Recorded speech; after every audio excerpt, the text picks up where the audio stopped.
Hello, Alex. Hello. Yeah, so how are you doing? Oh, I'm fine, brother. Your side. Okay. All right, so as usual, my name is Nathan and you are. Okay, I'm Alexander Enin. All right, so guys, happens to be my UCC classmate. We all read agribusiness at the University of Cape Coast, Ghana, and we are fortunate to all be in the University of Manitoba, currently reading the same program, Masters in Agribusiness and Agriculture Economics. It's just that I'm just 1 year ahead of him, but we are reading some 1 or 2 courses together and all that. So I felt like, Alex, we started this journey. In fact, we started this journey together, right?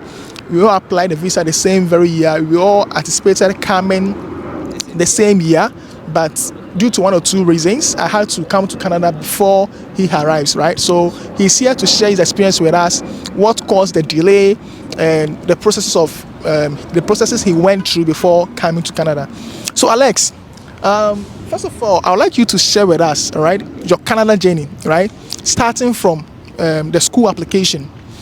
What motivated you to choose the University of Manitoba, and what motivated you? Because there are a lot of other universities, right? University of Alberta, Saskatchewan, and other countries, United States, and all that. And I know you're a first-class student, right? So, what made you settle on the University of Manitoba, and precisely the program Masters of Agribusiness and Agriculture Economics?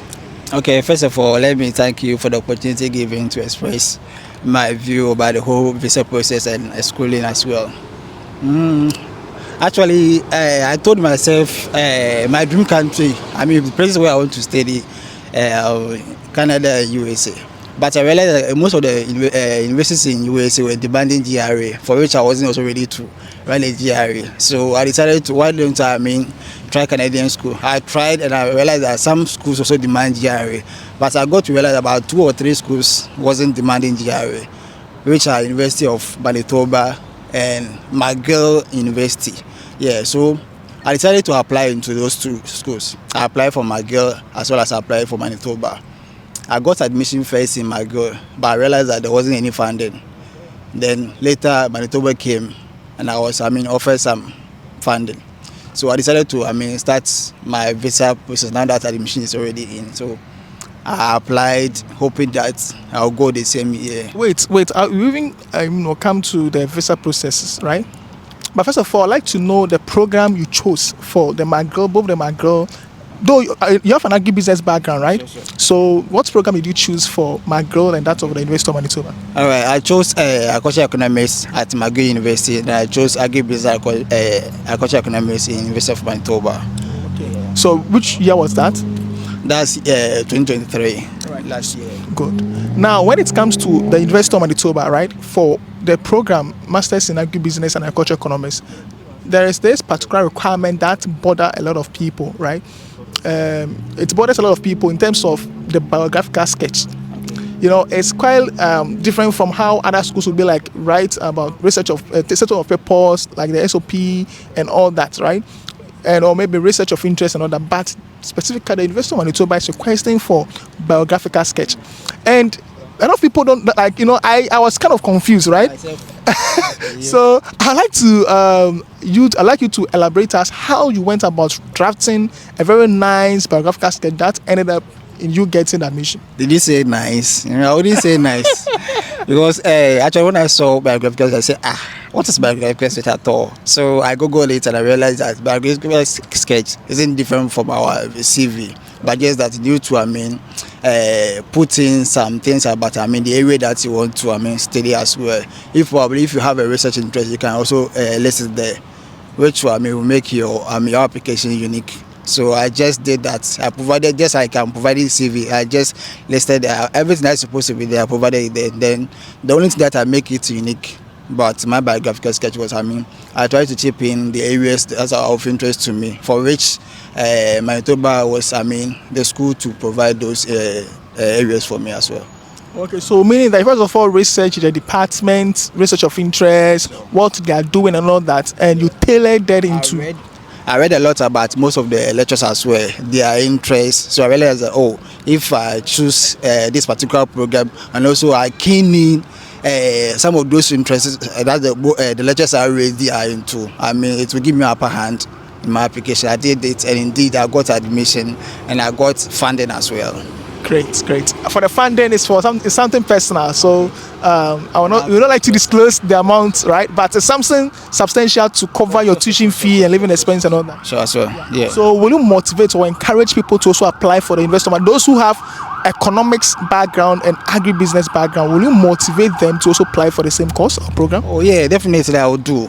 Provided I know, let me use from where I'm coming from. Where you are coming from, Ghana, after undergrad, getting a job is very difficult. So if you have the qualification there, why stay house? So and if you want to apply I will urge you to apply in Manitoba, because there's higher guarantee that with your first class you can be admitted, and hopefully you can get funding as well. So I'll encourage and treat people with good class, whether from economic background or from cultural background, to apply. There's a high chance that you get admission. Okay. So what do you think is the least CGPA required for this program? I'm talking about those who have the economics and the agricultural background. Okay. What do you think is the least CGPA that is required for this program? From experiences and from some few friends that I've talking to, I've realized that with CGPA of 3.2 and upwards, you can get admission. But with the case of funding, I would say you can get a little funding from 2.2, 2.3, 2.34. But for whole funding from the department, giving funding or other funding from other areas, it's likely that they give it to a first class student. That's from 3.5 upwards. But 3.2 you can get funding. Even 3.0 you can get admission. Sorry, 3.2 you can get admission. 3.0 you can get admission. But regarding funding, I doubt. But maybe there's a tendency that maybe you can get. Anything can happen in life. Sometimes I believe in that assertion. Anything can happen in life. There have been situations whereby people got with higher got a high CGPA and yet they didn't get funding. But someone who had 3.4 was able to secure funding from other schools. Yes. So sometimes it depends on your SOP and other things. So for instance, if your CGPA, I'd like to chip in something. If your CGPA is low, yeah, like you have, let's say 2.9 or maybe 3.0, yeah. Okay. I sometimes encourage people to do the WES evaluation to boost their CGPA. That's one. And if possible, on the department's website, they've written GRE is not required. It is optional. Optional, so if you have it. So if you think your CGPA is not that encouraging, you can read the GRE and also do the WES evaluation. So the WES evaluation will boost your CGPA, sure. And the GRE to also tell the lecturer or the committee members that, okay, good, this guy, maybe one or two things happened that prevented him from, securing higher grade, but he has proved himself in the GRE, right? And also for the funding too, I think our department is kind of considerate. They are not specific. They do give fund. During my intern last year, they didn't say, okay, you came along with first class, you came along with second class apart. So as a result of that, I'm giving these people funding. I'm not going to give these people funding. No, they distributed the funding evenly among every student in the department, sure. And they are expecting you to also do well academically, so that the following semester you can secure another funding. And the least requirement the least grade requirement for every course is 3.0 or B. So these are some of the things that I think we have to put in mind. Sure. All right, Alex. So I would like us to talk about your visa processes. All right. I'd like you to brief us about your visa processes, what you went through, what caused a delay in your visa decision making, and all that. Like, can you brief us about how the processes you went through in applying for your visa? Sure, my brother. My process for my visa application was in fact a misfeeling, especially in the case of getting a bank statement. If you're not coming from an affluent home where your parents pushes a huge amount of money in the account to and fro, in fact you're going to find it difficult getting a bank statement, unless maybe you try your maternal side or your paternal uncle or auntie, whereby you can get your bank statement from. And sometimes it's also a challenge getting maybe your uncle or auntie to sponsor you. The situation is sometimes they don't want to disclose their closing balance to you. They don't want to discuss that because they might say that my auntie is having this kind of money and he has not been supporting me. So it's also a challenge there. So sometimes it's hard to get a bank statement from your paternal aunties and your paternal uncles.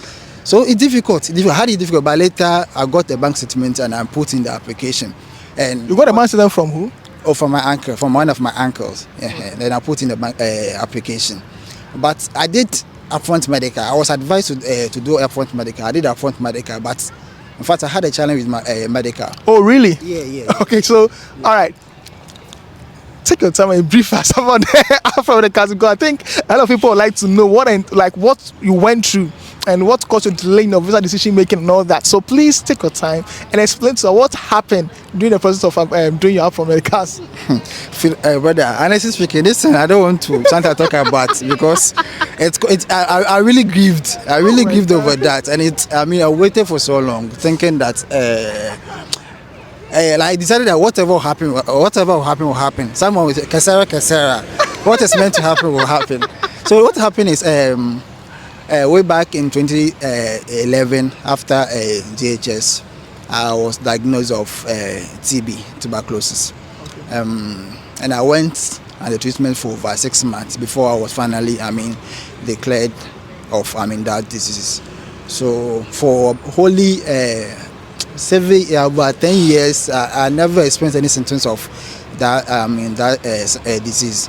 So when I went for my medical, the X-ray that I did, I was told that they found some traces of, I don't know, whatever, and that I was supposed to do the X-ray again. I went to do it, and I was later declared that everything is fine, so I can go. I went home in 3 days' time. I was called to come for further test. I was like, what at all is this? But before I achieved this, I was asked. You see, before you go for the medicals, you'll be asked for that. You have been. How do I even put it? If you have suffer such a chronic disease and there's such a disease before, and in fact you should be very conscious about your answer if you don't know whether you still have that traces of that disease in your system. Don't chip in and say that maybe yes you have this, but it may be that you had it, but the symptom is no more in the system, and then there are no traces of it. But as soon as you mention that yes you experienced or you had way back this particular disease, they will be keen about that disease. They will be willing to do thorough a test to see to know that indeed there is nothing there. Okay, so please, I'm coming. If I should get you right, you're trying to tell us that when you're not sure. When you are not sure. Okay, of you having a particular sickness. Sure. You know that right? When you are not sure, you have had it before, but you are very sure that you no more have symptoms of that. So why don't you rather go and do the test privately to confirm whether you still have it or not? Sure. To confirm, so in case you did it from maybe hospital A, okay, they confirm to you that you don't have it. You still want to be certain, you go to hospital B to go and confirm. Please, do I still have this kind of, because I had it way back and I was treated. I want you to confirm if I still have it or not. So you do that prior before it's necessary. Coming for the actual medical exam. What do you think about that? Oh, it's really necessary, but in my case, I didn't thought of that. And no one also reminded me that maybe I should. For all I know that I'm free of that diseases. That's why I didn't even bother to go and do, because I know myself that after that treatment, I've never had symptoms of that again. So I decided it didn't even occur to me to go and do a prior test before it. So that's how come I went there and I was asked. And I told them that yes. Yes, you have it. Yes. No, not that yes, I have it. I have had it before. And I was like, wow, really? Did you hear what I say? The doctor repeated the question. And I told her, oh, yes, I'm trying to be honest with you because I had it, this year, and I went for treatment for this several months, and I was cleared of that disease. And for some years now, over 10 years, I've never had any symptom of that, so I don't see the reason for lying. So I was called 3 days time to go for the further test. I went the first day. I was told to go to the hospital as early as around 6. So I went for the first day and they took samples of my sputum. The second day they did the same. Third day they did the same. But after that, I was told that the results should be ready in a month's time. For which by then I was already in August. School was almost resuming or opening. So what was I going to do?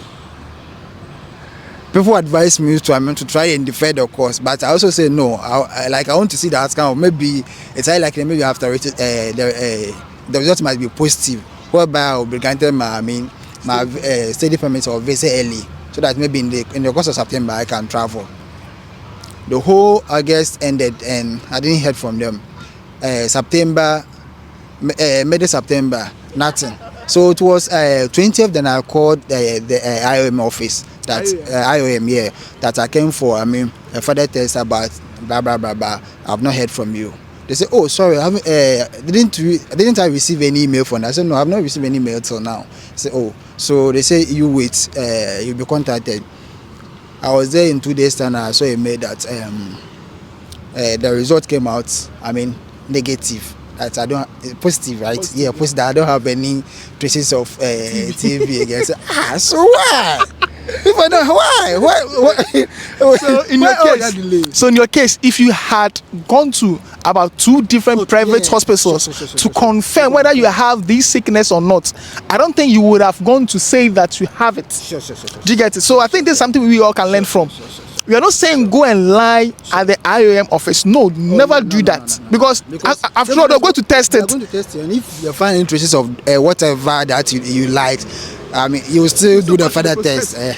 So there's no need of you lying, because they're going to find out, because they're definitely going to do the test. However, it will be best for you to do at least several tests from about 2-3 different hospitals, right, to confirm whether you have this sickness or these diseases before you go and do the final test at IAM. So because you have lab results proving that you don't have them, you can confidently tell them at IAM that, oh, do you have TB? No, I don't, because you know that you don't, because you did that test in other hospitals. Brother, let me chip in this. And also, you having a particular diseases does not cause for denial of visa.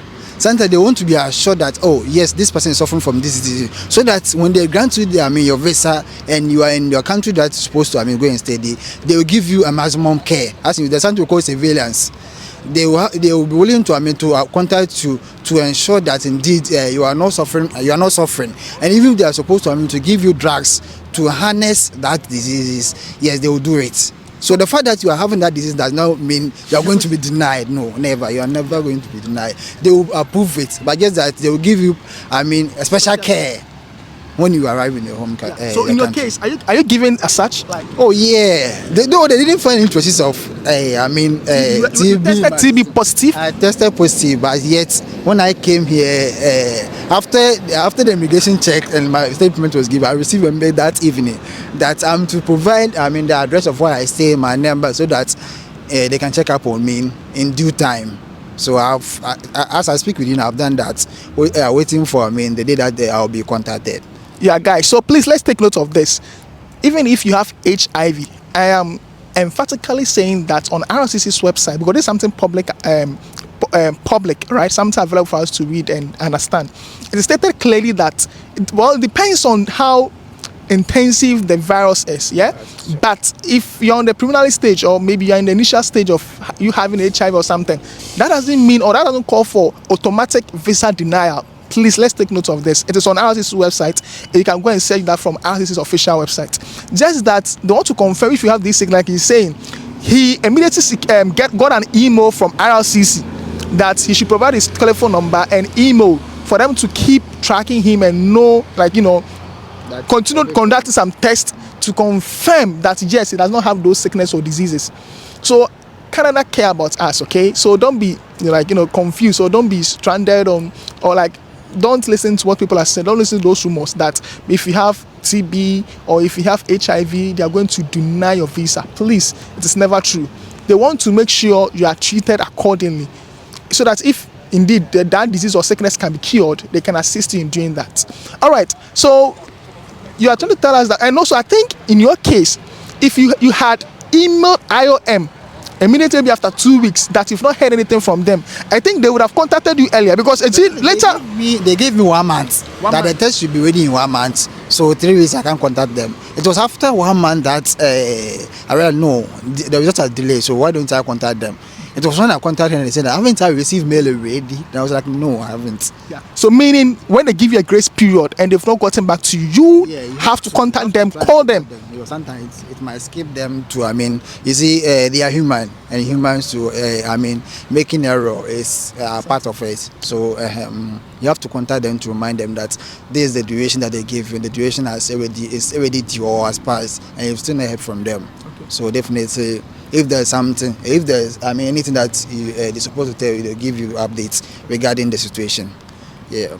All right. So in summary, how many months or how many weeks did your entire visa processes take before you finally got your passport request?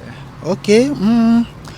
I went for my medical on June, so I'll include June. So from June to December, I didn't get any news about my visa. I remember Nathan, so what's going on? They in there, people will be calling me like, so how far, how come that Nathan is already there? You are still know I'm in there. I told them that I had a situation, and the situation is not yet clear. So everything is God's hand now. So in fact, waiting is not easy. waiting is not easy. Waiting. But it's expecting something. What about the thing? You don't know when the thing is going to come, and also you don't know even what the thing is going to come out positive or negative. It's not easy. Honestly, it's not easy. So it was somewhere in January that I got a medical pass. I did medical in June, and I only got my medical pass in January. Oh my God! So because of the medical delay, I had to defer my program. Let me defer the program it was already like almost 8 months. Yes. So it was after September that I realized that the decision hasn't been made yet. I emailed the department head, an administrator, as well as the graduate chair, that I had this issue and my visa hasn't been approved. So I would like to defer to the next intake. So I deferred to January, hoping that by January the visa would have been ready. And I remember the department even gave you funding and everything, thinking, oh my God. Thinking that January everything is going to be fine. Later, I got my medical pass in January, but then school has already resumed the next intake too. January ended, and I heard nothing about my visa. So these people, they don't want me to go to school. So that was almost ended like 10 months thereabouts. Sure. I said, so when these people don't want me to go to school, now that I've gotten the funding, that they've even signed the funding that I should approve it. So you approved your funding? I approved it. I approved my funding. So I was later then the graduate chair sent me a message, email that he asked me for that I've reported on campus. I said no. I said if I've not reported on campus, she's sorry, she can't give me the funding. I was like, hey, so these people have caused my funding too. So it was somewhere in February that I finally got the visa. Even then when I got, I don't know, I don't recall celebrating because I realized that almost all the chances was already gone. Yeah. But it was when the visa came that I used that maybe if I show evidence that my visa has been approved to the department, they could grant me another deferral, which was this fall. Yeah, so I sent them together with my the granted visa, that this is an evidence of my approved visa, and because I couldn't attend last year or fall and the winter, I would like to defer to this fall. In fact, when I told them to, they didn't. They granted it to me. So I was there in somewhere March, then they gave me a new admission letter that to report with. But they gave me a warning that it's my last deferral. If I don't come, that's the final. So, guys, this is all I can say about the whole visa process. All right, so now, Alex, now that you're in Canada, right? Let's talk about Canada. How do you see Canada so far? Is it the same as what you anticipated whilst you were in Ghana? I will even say it's awesome. It is really awesome. Using it in person, because I remember when I landed in Montreal, and I was picked up by a friend of my uncle who happens to be a white man. He stays in Quebec, so in the evening he picked me up and he ride me through the city. In fact, the highway is dope. I was like, hey, so don't our politicians see, how, the road system in, these Asian countries and some of the European countries are? They've been traveling to this place all the time. So how can that our road system is very poor? I said, hey, so these people are really, not doing much for us. So we went to, the place, and the next day I have to book another flight from Montreal to land in Winnipeg. And in fact, I would say Canada is really, really a nice place. Okay. It's really, really a nice place to be there. And also now let me ask you, so what are some of the advice you give people, all right, about, last but not least, what's some of the advice you give people coming to Canada? I'm talking about international students coming to Canada to study. Do you think it's very important for them to socialize, and how is that helpful and all that? Oh, socializing is very key, regardless of wherever you are. Sometimes no man is a mountain. What I mean is, we all need one another, regardless of wherever we come from.